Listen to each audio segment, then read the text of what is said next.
नमस्कार साथियों, मैं देवाराम सारंग स्वागत करता हूं आप सबका सरोकार एग्री इंस्टीट्यूट के इस डिजिटल प्लेटफॉर्म पर। तो वे साथी जो पहली बार है क्लासों को ले रहे हैं वे चैनल को सब्सक्राइब कर लें और अपने दोस्तों के पास में भी है जो इसको शेयर कर दीजिए ताकि उनको भी है जो अधिक से अधिक फ़ायदा हो। मैं आशा करता हूं कि आप जब समझ होंगे तो अपन है जो बात करने वाले हैं वो हॉर्टिकल्चर है, जो फंडामेंटल्स ऑफ हॉर्टिकल्चर है उसका है जो आज लेक्चर 2 के बारे में जो अपन बात करने वाले हैं। अपने जो लेक्चर 1 में है जो अपन ने है जो हॉर्टिकल्चर की परिभाषा, हॉर्टिकल्चर की शाखाएं, उसके है जो मुख्य महत्व और इसका जो स्कोप है उन सब के बारे में है जो अपन ने बात की थी। आज अपन बात करेंगे वो हॉर्टिकल्चर का जो सेकंड लेक्चर है हॉर्टिकल्चरल एंड बॉटनिकल क्लासिफिकेशन, इसके बारे में है जो अपन बात करने वाले हैं। जो उद्यानिकी और जो वानस्पतिक वर्गीकरण है पौधों का उनके बारे में है जो आज अपन बात करने वाले हैं। यह है जो अपना आज का लेक्चर 2 है। तो अपन हम बात करते हैं शुरू। आज अपन बात करेंगे वो हॉर्टिकल्चरल एंड बॉटनिकल क्लासिफिकेशन की कि आज अपन बात करेंगे कि जो वनस्पति है, जो पेड़ पौधे हैं, इनको है जो वर्गीकृत करने की क्यों आवश्यकता पड़ी, किसने वर्गीकरण की सर्वप्रथम शुरुआत की थी, वर्गीकरण क्या होता है, इन सब के बारे में जो अपन बात करने वाले हैं। तो आज की क्लास को है जो अपन करते हैं शुरू। अब अगर बात करें अपन पादप वर्गीकरण की, प्लांट टैक्सोनॉमी की बात करें तो प्लांट टैक्सोनॉमी के अंतर्गत है जो अपन क्या क्या पढ़ते हैं। तो इसके अंतर्गत पृथ्वी पर मिलने वाले पौधों की पहचान की जाती है। प्लांट टैक्सोनॉमी के अंतर्गत पौधों की पहचान करते हैं, पारस्परिक समानताओं का है जो अध्ययन करते हैं, उसके अलावा जो असमानता है पौधों के अंदर उनका है जो अध्ययन करते हैं, उन सब का है जो वर्गीकरण किया जाता है। वर्तमान में पौधों के आकारिकी लक्षणों यानी कि जो पौधे के मार्फोलॉजिकल कैरेक्टर्स है, आकारिकी लक्षण है जो पौधे के अपन बाहर देख कर है जो उसमें करते हैं, के साथ साथ है जो भौगोलिक वितरण का भी है जो अध्ययन किया जाता है। शारीरिक लक्षण है जैसे पौधे के एनाटॉमिकल कैरेक्टर्स है, जो पौधे के आंतरिक लक्षण है, उनके अलावा उसके अनुसार भी है जो वर्गीकरण किया जाता है। उसके अलावा बात करें तो पौधों के रासायनिक संगठन है, केमिकल जो रासायनिक संगठन है, केमिकल कंपोनेंट्स है, उनका अध्ययन किया जाता है। पौधे के जो आणविक लक्षण है, मॉलिक्यूलर कैरेक्टर्स, उन सब के है जो आधार पर है जो पौधों को वर्गीकरण में है जो प्रयुक्त किया जाता है। और उसके आधार पर है जो पौधों को 3 प्रकार से है जो वर्गीकृत किया गया है। कोशिकीय वर्गीकी, दूसरा है रासायनिक वर्गीकी और जो तीसरा है वो है कोशिकीय वर्गीकी है। एक तो पहला है कोशिकीय वर्गीकी, इसमें है जो कोशिका की संरचना और संगठन के आधार पर है जो पौधों को वर्गीकृत किया गया है।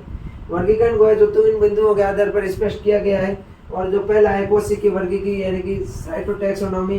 साइटोटैक्सोनॉमी में कोशिका की संरचना और कोशिका के संगठन के आधार पर वर्गीकृत किया गया है। उसके अलावा अपन देखें कीमोटैक्सोनॉमी यानी कि रसायन वर्गीकरण, इसमें है जो रसायन के आधार पर है, रसायन के संगठन के आधार पर वर्गीकृत किया गया है।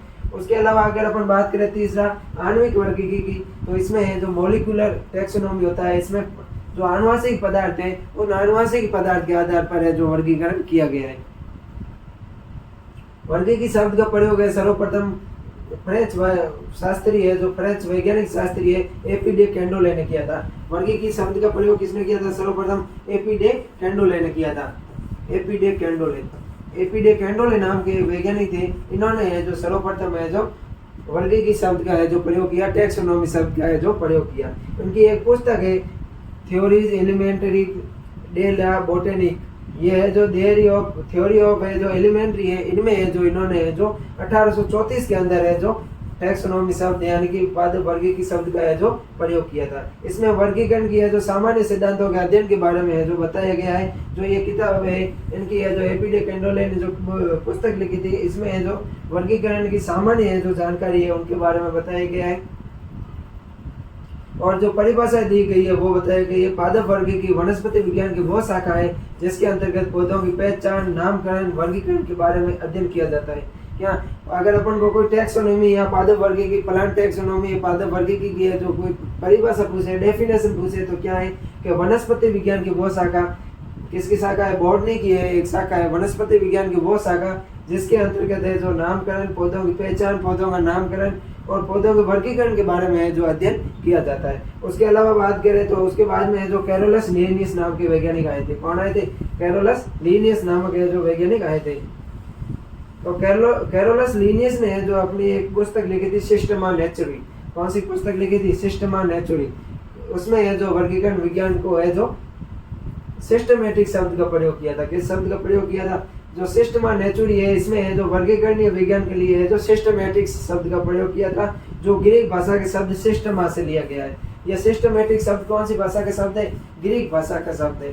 ग्रीक भाषा का एक शब्द है सिस्टमा, सिस्टमा से लिया गया है और जिसका अर्थ होता है समूह बंद करना। क्या करना? समूह बंद करना। एक समूह के अंदर है जो साथ साथ रखना, समूह के अंदर है जो उसे समूह बंद करना, ये होता है कैरोलस लीनियस की सिस्टमा नेचुरी की जो पुस्तक है उसके अंदर वर्गीकरण विज्ञान को है जो सिस्टमेटिक शब्द से है जो रिप्रेजेंट किया गया है। बात करते हैं इसे आगे।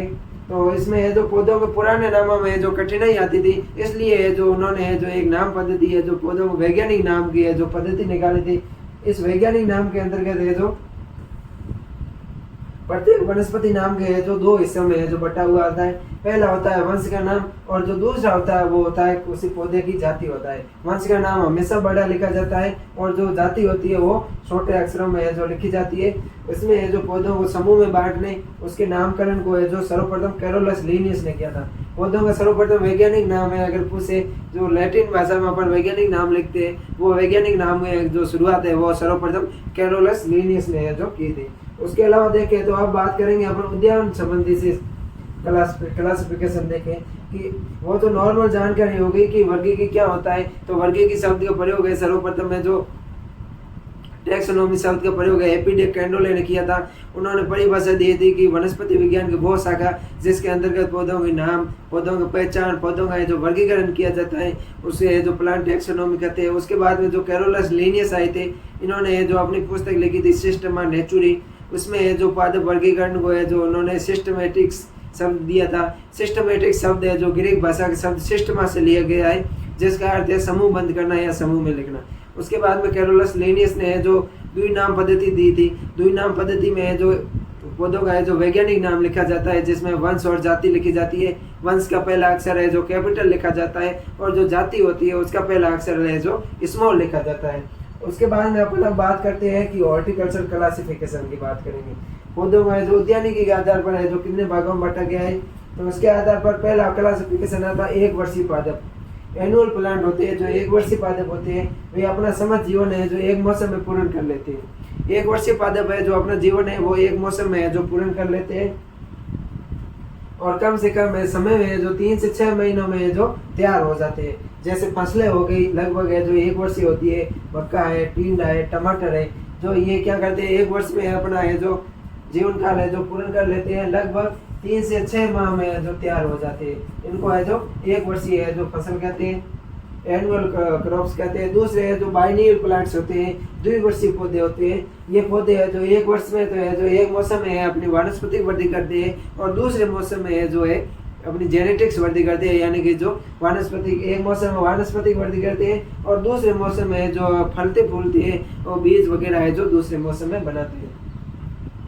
इसके अंदर ऐसे पौधे सम्मिलित होते हैं जो एक मौसम में अपनी वृद्धि करते हैं तथा दूसरे मौसम में जो फलते फूलते वो बीज बनाते हैं। जैसे गाजर है द्विवर्षीय, मूली है, पत्ता गोभी है, ये है जो द्विवर्षीय में आती है। इनमें जो जीवन का समय होता है वो लगभग 6 से 9 माह का होता है। कितना होता है? 6 से 9 माह का जो समय होता है, जीवन काल होता है, वो होती है द्वितीय प्लांट्स होते हैं, बाइनियल प्लांट्स होते हैं। उसके बाद में आते हैं हर्बेसियस या बहुवर्षीय हर्बेसियस पादप। बहुवर्षीय हर्बेसियस पादप में वे पौधे आते हैं जिनका जीवन काल कई वर्षों तक होता है लेकिन वे कोमल होते हैं। ऐसे पौधे जो अपना जीवन 1 वर्ष से अधिक समय तक रखते हैं तथा मुलायम स्वभाव के होते हैं। जैसे बहुवर्षीय गुलदाउदी हो गया, जरबेड़ी हो गई जिसको अपन बोल्डी बोलते हैं, जो देसी बेर होता है वो हो गया। तो ये है जो कई वर्षों तक जीते हैं, इनका है जो जीवन काल कई वर्षों का होता है लेकिन ये है जो मुलायम प्रकृति होती है, इसलिए है जो इसको हर्बेसियस बहुवर्षीय पादप कहते हैं। हर्बेसियस पेरिएनियल प्लांट्स कहा जाता है। उसके बाद में आते हैं काष्ठीय बहुवर्षीय पौधे। कौन से आते हैं? काष्ठीय बहुवर्षीय पौधे, वोडी पेरेनियल प्लांट्स। काष्ठीय बहुवर्षीय पौधे वे पौधे होते हैं जो है पौधे बहुवर्षीय होते हैं तथा उनकी है जो लकड़ी है जो काफी सख्त होती है। काष्ठीय बहुवर्षीय पौधों की लकड़ियां क्या होती है? काफी सख्त होती है। जैसे समस्त फल वर्षीय पादप हो गए, जैसे आम हो गया, नींबू हो गया, ये है जो काष्ठीय बहुवर्षीय पादप होते हैं।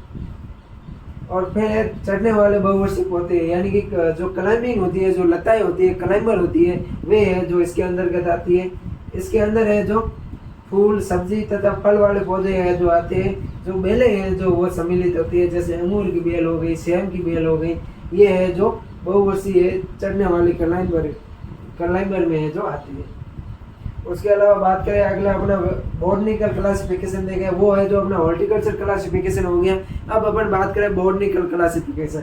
बॉटनिकल क्लासिफिकेशन की बात करें तो पादप जगत वो है जो दो भागों में बांटा गया है। कितने भागों में बांटा गया है? दो भागों में बांटा गया है, क्राइटोजीमी और फेनेरोगीम। यानी कि अपुष्पोद्भिद, इनमें है जो पुष्प नहीं बनता है, फूल नहीं बनता है, और जो पुष्पोद्भिद पादप होते हैं इनमें है जो पुष्प बनता है, यानी कि जो इनका लैंगिक भाग होता है वो पुष्प का है जो निर्माण होता है। ये है जो तीन प्रकार के होते हैं, थैलोफाइटा, ब्रायोफाइटा और टेरिडोफाइटा।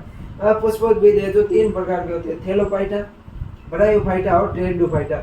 थैलोफाइटा की बात करें तो इसमें शैवाल, कवक और जीवाणु आते हैं। थैलोफाइटा में क्या क्या आते हैं? कवक आता है, शैवाल आता है और जीवाणु आता है। फिर होता है ब्रायोफाइटा और फिर होता है टेरिडोफाइटा।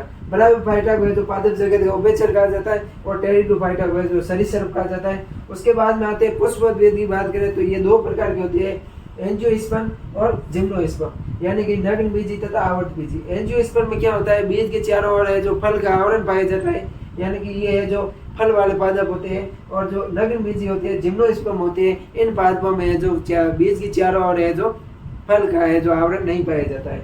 आवर्त बीजी पादप दो प्रकार के होते हैं, बाइकोट और मोनोकोट और डाइकोट, यानी कि एक बीजपत्री और द्विबीजपत्री। एक बीजपत्री में है जो बीज पत्रों की संख्या एक होती है और द्विबीजपत्री में है जो इनके बीज पत्र होते हैं वे दो प्रकार के होते हैं। अब बात करते हैं अपन जिम्नोस्पर्म की, यानी कि नग्न बीजी की बात करें, अनावर्त बीजी पौधे होते हैं उनकी अगर अपन बात करें साथियों तो अनावर्त बीजी पादप की बात करें, जिम्नोस्पर्म की बात करें, थैलोफाइटा, ब्रायोफाइटा और टेरिडोफाइटा, उनका है जो अपन को वर्गीकरण नहीं देखना है, अपन को है सिर्फ जिम्नोस्पर्म और एंजियोस्पर्म का है जो वर्गीकरण है जो अपन विस्तृत रूप से देखना है। वो तो अपन को याद रखना है, अगर क्वेश्चन आ जाए कि वानस्पतिक वर्गीकरण क्या होता है तो वो अपन को लिखना है कि पौधों को दो भागों में बांटा गया, पुष्पीय पादप और अपुष्पीय पादप। पुष्पीय पादप में है जो जिम्नोस्पर्म और एंजियोस्पर्म आते हैं। अपुष्पीय पादप होते हैं, इसमें आता है थैलोफाइटा, ब्रायोफाइटा और टेरिडोफाइटा। थैलोफाइटा में आता है शैवाल, कवक और जीवाणु। अब बात करें अपन जिम्नोस्पर्म की तो ऐसे पौधे जिनके बीज पूरी तरह से अनावर्त होते हैं, अनकोटेड बीज होते हैं, इनको है जो फल भित्ति के द्वारा है जो ढका हुआ नहीं रहता है, अंडाशय का है जो अभाव होता है, वह है जो जिम्नोस्पर्म कहते हैं। जिम्नोस्पर्म में जो अंडाशय होता है वो अंडाशय नहीं पाया जाता है। एग्जाम्पल साइकस, पाइनस, सेड्रस यानी देवदार आदि है जो इनके एग्जाम्पल है। उसके अलावा इनके गुणों की बात करें, प्रॉपर्टीज की बात करें तो ये पौधे हैं जो 12 मासी होते हैं। क्या होते हैं? ये पौधे हैं जो 12 मासी होते हैं, यानी कि ये जो जीवन भर 12 मासी हरे भरे रहते हैं तथा ये जीरोफाइटिक पौधे होते हैं। कैसे होते हैं? जीरोफाइटिक पौधे होते हैं। उसके अलावा अगर अपन आगे बात करें तो इनमें है जो स्पष्ट रूप से वार्षिक वलय पाया जाता है। इन पौधों में जो जिम्नोस्पर्म पौधों में स्पष्ट रूप से वार्षिक वलय पाया जाता है। बात करें अपन वार्षिक वलय की, क्या वार्षिक वलय क्या होता है? जो पौधों में जो एक वर्ष के अंदर है, जो पौधे के तने के अंदर है जो द्वितीयक वृद्धि होती है, तो द्वितीयक वृद्धि से है जो एक वलय का निर्माण होता है उसको है जो वार्षिक वलय कहा जाता है। इनमें है जो वायु परागण होता है और एक से अधिक भ्रूण का निर्माण होता है, कौन होता है? पॉलीएम्ब्रियोनी होता है। जो जिम्नोस्पर्म पौधे होते हैं इनमें जो परागण होता है वो वायु द्वारा होता है। हमेशा ध्यान रखना, जिम्नोस्पर्म में परागण होगा वो किससे होगा? वायु के द्वारा होगा। और ये है जो लगभग है जो पॉलीएम्ब्रियोनी होती है, यानी कि इनके अंदर है बहुभ्रूणता पाई जाती है, इनके बीज में है जो एक से अधिक भ्रूण पाए जाते हैं। जैसे एंजियोस्पर्म की बात करें तो इसमें है जो नींबू है, नींबू में है जो बहुभ्रूणता पाई जाती है। उसके अलावा भ्रूण में एक या एक से अधिक है जो बीज पत्र रेडिकल प्यूमल के साथ में है जो होता है। रेडिकल क्या होता है? रेडिकल से है जो रूट का निर्माण होता है और जो पोल्यूम्यूल होता है, पोल्यूम्यूल से है जो पौधे का वायवीय भाग होता है जो तने का है जो निर्माण होता है। उसके अलावा इनके आर्थिक महत्व देखें